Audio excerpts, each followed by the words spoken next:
Hey there, everybody. Thanks for stopping by.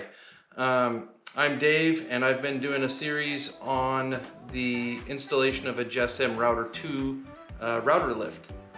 The first video was showing basically how to cut the hole out and get that situated. Then the next one was to add some rigidity and a border and make it, a little bit nicer. This video is going to be showing how to put the Formica on the top and how to put in some of these really cool tracks. Hope you guys enjoy. Let's get into it. All right, now that we've got that all sanded off, or flattened or straightened, or however you want to call it, we're going to go ahead and put some tape around the inside of this hole. This is to prevent any glue from getting from the top of the table into the area where we don't want glue barrier. Always cut away from yourself, except for when you cut towards yourself. But then if you're going to do that, be careful. You don't want to slip. All right, we're just going to fill in this hole. Again, we don't want glue on it. We're going to be smearing glue all over this, so I'm just going to run through this real quick, and I'm sure you can kind of see what I'm doing here. Covering all the bare spots. Not bare, but spots that are not covered. There we go. And making sure it's sealed, because again, don't want any glue down there. I'm actually going to be running my router around that area where I've got the tape. So I don't want glue there because it'll mess up my router path and my router bit, and it'll have glue on everything, and nobody likes that. Again, just taping off the outside so that I can protect my router bit. That feels pretty good. So we'll throw a piece of Formica up on here. Let it hang over just a little bit on the front side and the back side. Then, you could use whatever you want. I got this giant drill bit. Just gonna eyeball a little bit bigger than the piece because I'm gonna need to trim some off, and I want to make sure I got plenty.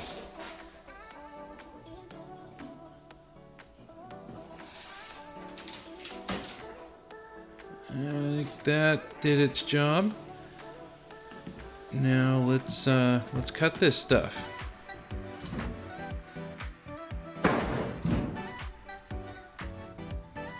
A little bit of gorilla snot.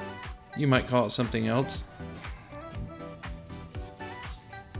Creamy peanut butter. Yeah, you could call it, I don't know. What do you call it? It's a glue of some sort. And it's weird. This glue actually has to dry before it'll stick. Super strange stuff. Also use these little clamps to keep that thing from sliding all around, because that glue gets kind of snotty and gluey. This is a little heavier. Don't really need the clamps. I'm also not going to need as much glue for this piece because my roller is already saturated in it. So this might be enough. I'll add more if I need to. But you can see it's not able to get into that area where the yellow tape is or where the blue tape is. And that looked like it was enough. So after hours and hours of drying, no, probably about 20 minutes of drying, it's actually dry. Use these sticks. I learned this from the Bourbon Moth. Oh yeah. You want to take this tape out because if you don't, your router is going to get all up in it. So don't do that. When you place this thing on there, make sure you're not touching the glue, and press down ever so slightly. I bet you thought I was going to do something magical with that X on there, didn't you? Nope, already did it. So now we'll just ease this thing back a little ways and press down evenly, trying to get it nice and even. Bourbon Moth has a really good video on this. I will try to put a link in the description so that you can see a little bit better how this is done. I think he shows a little bit more why you do things. I'm just kind of trying to do what he did. I think it turned out pretty good once I'm all done. I actually left the X on there because I don't want to run that roller into that area with the X on it because that will likely crack. Also, don't want to roll the roller off the edges of it because that'll crack the edges. You don't want to do that. The edges are pretty sharp, so very, very careful when checking to see if it's glued.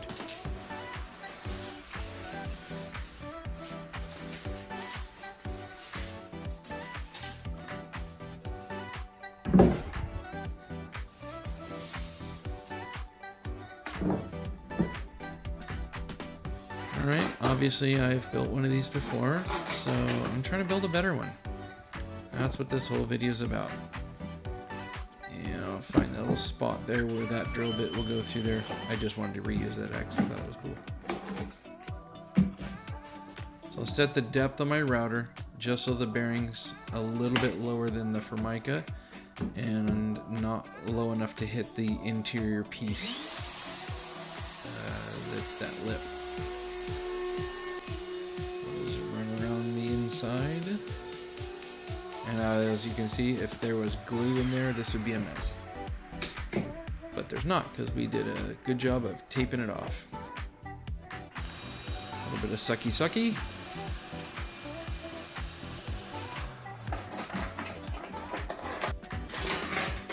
the clamps to the inside.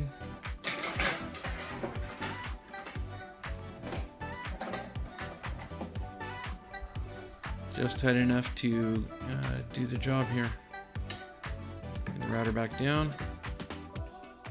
Lock it in. Let's do it. So you'll notice I don't want to have this thin piece, even though it's just thin. If I go around this thing all the way, I risk it being too much to do. So I just went ahead and nipped it off right there. And then continued back around. And that's perfect. I'm gonna go ahead and add some slots to this one, just like the one that I already built. I set this little aluminum fence up just so the bit was about an inch away from the slotted area. Using the actual rail to set the depth range on the router. We're not going to go all the way deep the first run. We're just going to rip through this stuff. Never gone through Formica, so let's see what happens.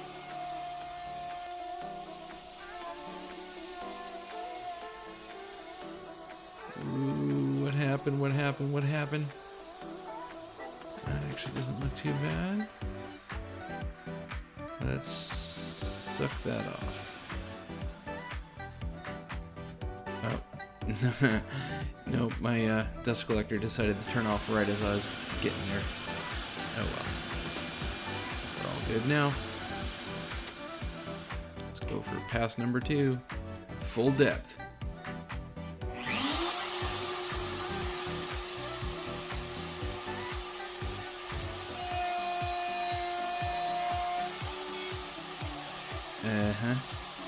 Yeah, I didn't fully want to commit to that. I wasn't really sure if that was going to be good, so... Yeah, it feels good. Let's do it.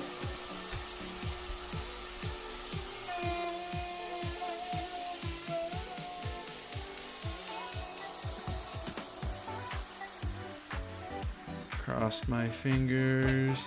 It fits. It's in there. Yeah, it feels like it's gonna work. Let's move on. So I've used my L square to line up my router fence to get next to that green tape that is the area where I want to do my next slot. I'll use this super accurate square. Fight me in the comments if you want. It's accurate enough for what I'm doing here. It's not a picture frame. And we'll set it up to where the end of the slot is going to get ran up against this piece of MDF and a shim. Maybe a bigger shim. Maybe I wiggle the router. Nope. Ooh, this is, oh no. Yeah, I'm gonna wiggle the router. Just a little bit more. All I'm doing here is creating a hard stop for my router. And then I can just set my settings back to where I know that I'm going to take my first pass. It should be under 1/4 of an inch just to get it going. And then I realize, something doesn't feel right here.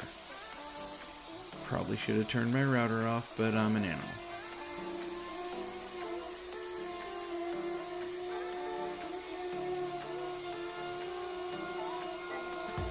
I promise this won't take as long in your shop.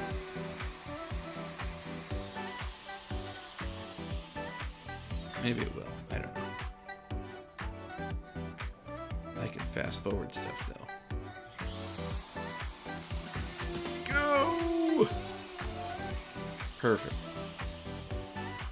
And I think that's gonna work. Feels just like the other one. Yep. That feels great. Let's rip. Just love the way the sawdust goes shooting out the backside all over the entire shop. That was fun to clean up, by the way. Actually, it wasn't too bad. See?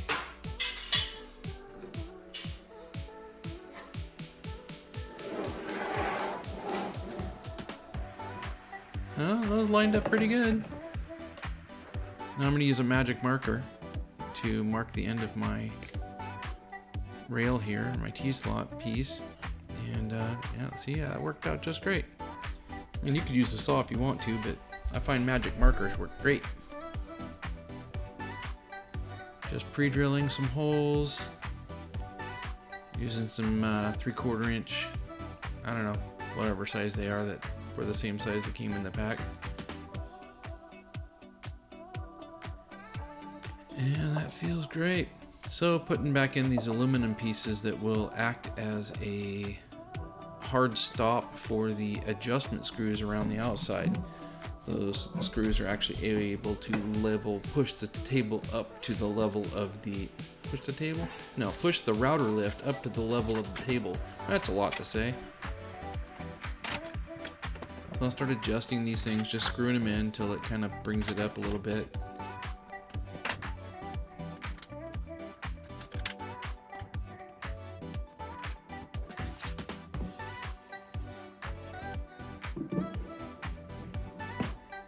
Just put these nuts on the back side to keep them from backing out.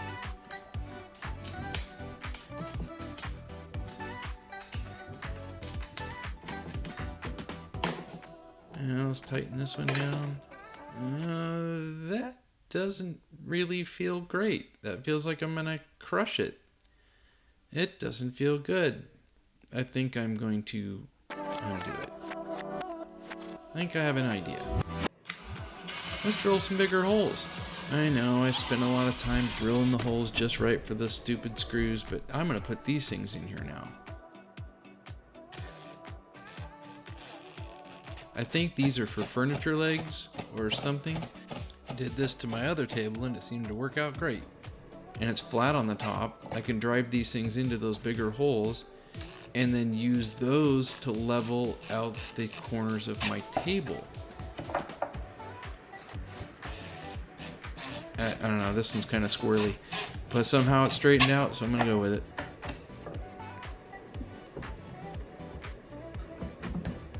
No, is it? Yeah, there it goes. All right, now I can raise that up. Yep, that's working great. And that gives me nice something hard to bolt to.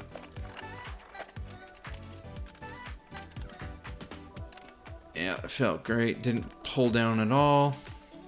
I know, I'm going through this awful fast, but I think you get the point. I could slow it down. I'm not going to though. Otherwise this video would be like an hour long.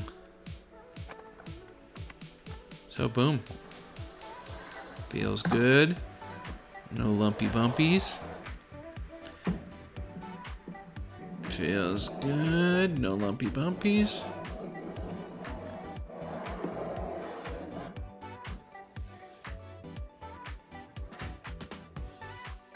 Hey, wow, you're still here. Thanks for showing up. Thanks for sticking around. I don't honestly know if you watched the whole thing, but I'm glad you're here. This was a very interesting build for me because it was something I had to do over again since the first one didn't turn out so good. The fit was really, really poor on the first one, but I think we did pretty good on this one. Added some really cool features with the jacking screws, utilizing some furniture hardware to make the lift more adjustable, more solid. I really thought that was kind of cool. Anyway, thanks for sticking around. If you are getting good use out of this content, please like the channel and like the video if you like the video. If you want to see the next one, maybe click here. If you want to see another one, click here. If you like the channel, click here. Thanks guys, bye.